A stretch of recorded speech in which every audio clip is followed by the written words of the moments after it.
hadirin yang kami hormati, di era globalisasi seperti saat ini, segala urusan telah jauh lebih mudah. Mau motor tinggal lewat langsung diantar ke tempat, mau mobil tinggal lewat langsung diantar ke tempat, mau apapun tinggal browsing langsung diantar ke tempat. Bahkan mau nomor haji pun tinggal lewat langsung diantar ke tempat.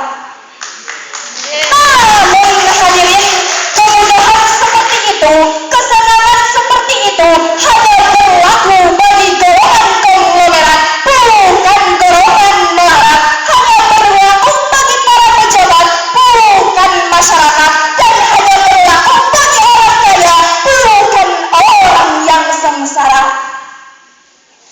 Mengapa hal tersebut bisa terjadi, hadirin?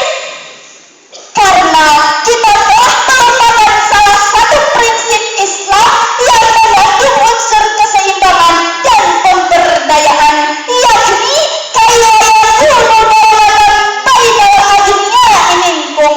Sebuah prinsip yang mana kekayaan tidak hanya bergulir di kalangan orang-orang kaya saja, tetapi dirasakan pula oleh kaum duafa. Dan prinsip tersebut, hadirin, salah satunya dapat diaktualisasikan melalui zakat. Oleh sebab itu, urgensi aktualisasi zakat dalam kehidupan sosial merupakan judul yang akan kami bahas dengan landasan Al-Quran surat At-Taubah ayat 103.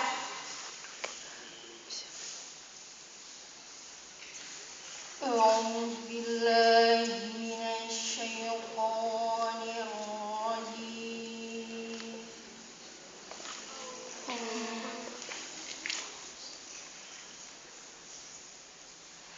بسم الله الرحمن الرحيم.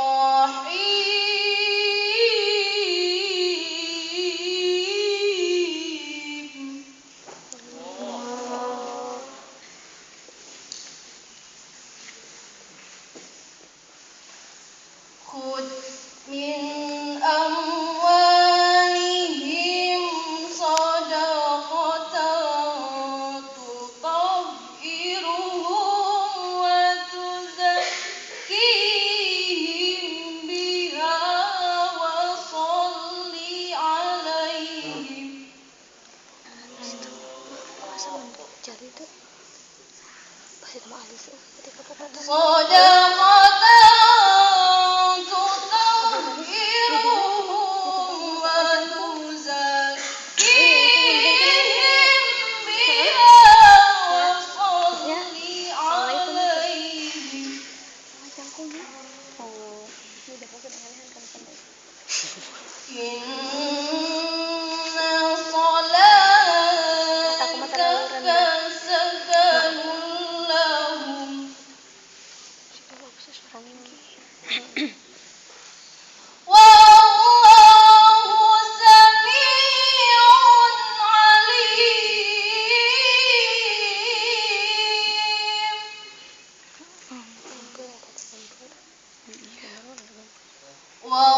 Wallahu sami'un alim.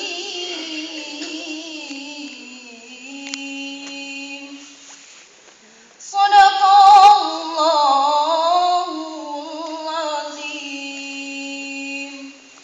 Hamba bernaung di bawah panji kuasa-Mu ya Allah, dari usikan setan yang terkutuk. Dengan menyebut asma-Mu ya Allah,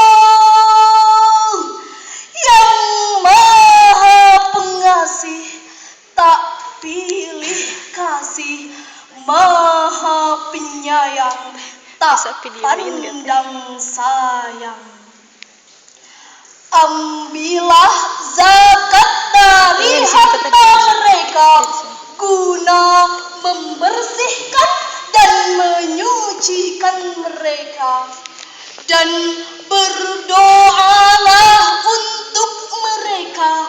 Sesungguhnya doamu itu menumbuhkan ketentraman jiwa bagi mereka, dan Allah Maha mendengar dan Maha mengetahui.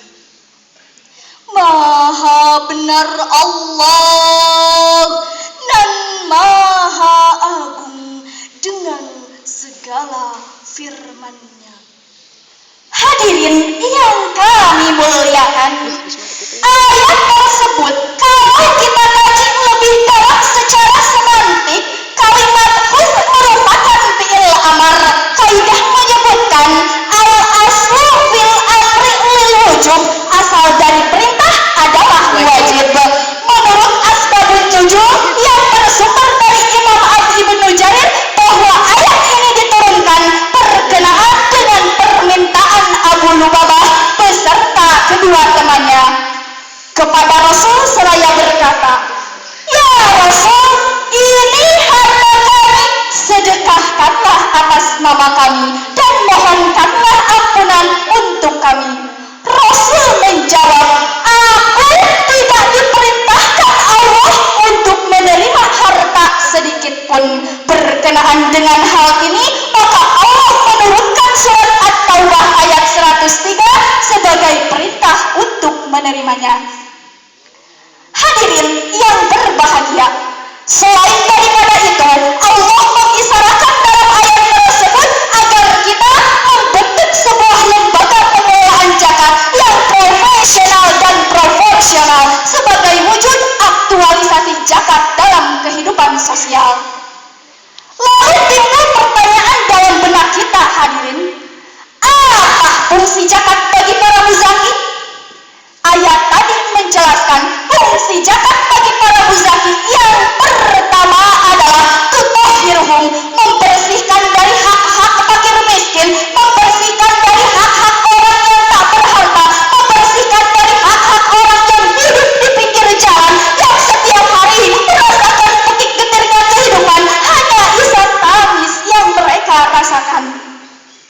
Kedua, fungsi zakat yaitu watujakihim, membersihkan dari sikap tamak, dari sikap rakus, dari sikap serakah. Penyakit ini, hadirin, yang harus kita bersihkan, sebab apabila kehidupan sosial kita menghadap penyakit ini, maka akan timbul, akan lahir hartawan berjelahum, pengusaha bermental seolah bahkan penguasa berotak Fir'aun, sehingga fungsi zakat sebagai pelindung rakyat tetapi malah sebagai perampas, penindas, bahkan perampas hak-hak rakyat. Kemudian fungsi zakat yang ketiga adalah sakanillahum, yaitu dengan berzakat maka hati kita akan tenang, jiwa kita akan senang walaupun tak banyak uang. Amin ya Allah ya Rabbal Alamin. Hadirin yang kami hormati, apabila fungsi zakat telah kita ketahui, lalu bagaimanakah mengaktualisasikan zakat selanjutnya dalam kehidupan sosial? Dalam salah satu ayat Al-Quran, surat Ali Imran ayat 14, Allah menggambarkan bahwa tabiat manusia mencintai dunia, baik itu wanita, anak, emas, perak, harta yang banyak, maupun binatang ternak. Padahal hadirin, harta tersebut memiliki hak untuk dizakatkan. Hadirin yang kami muliakan, kemudian kita kembali bertanya, apa kaitannya zakat dengan kehidupan sosial bangsa kita saat ini? Komisi 9 Dewan Perwakilan Rakyat yang membidangi masalah kesehatan dan kesejahteraan masyarakat, Pembidah Hidayatullah, mengatakan data terbaru dari Tim Nasional Penanggulangan dan Penanggulangan Kemiskinan bahwa pada tahun